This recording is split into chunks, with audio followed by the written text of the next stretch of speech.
Si est-il l'un des secrets les mieux gardés depuis plus de 9 ans maintenant, personne ne connaît vraiment l'état de santé de Michael Schumacher, exception faite de ses proches. Lors de vacances à Méribel avec sa famille en décembre 2013, le pilote allemand est victime d'un terrible accident de ski. Touché au niveau du crâne, celui que l'on surnomme le Baron Rouge n'est depuis plus jamais réapparu publiquement et il vit avec sa femme Corinna et son fils Mick en Suisse, où les nouvelles le concernant se font plutôt rares.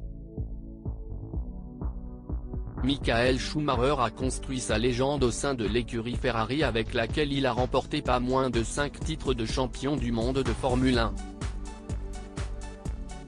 Arrivé en 2006, lors de la dernière saison de l'ancien sportif de 53 ans, chez Ferrari, le pilote brésilien Felipe Massa a eu la chance de côtoyer et devenir assez proche de la légende des courses automobiles.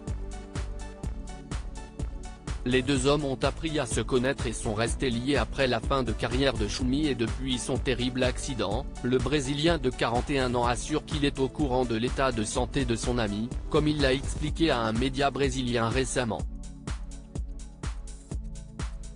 Il est dans une phase compliquée, mais on doit montrer du respect à lui et à sa famille. Je sais comment il va, j'ai cette information, mais je pense que le plus important là-dedans, si est que l'on sait que sa situation n'est pas simple.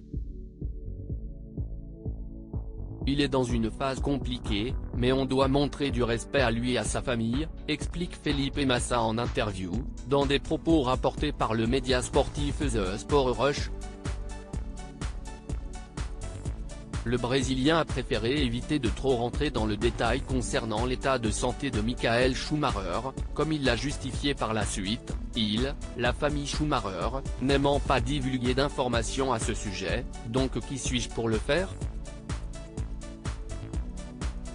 À l'image de son grand ami Jean Todt, qui a plusieurs fois évoqué la sensible question de l'état de santé du champion allemand, Felipe Massa est resté mesuré dans ses propos, mais il garde espoir de voir la situation s'améliorer.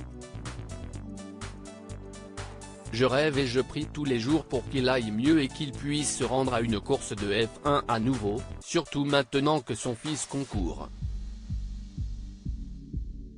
Donc je prie pour que ça arrive un jour, conclut-il.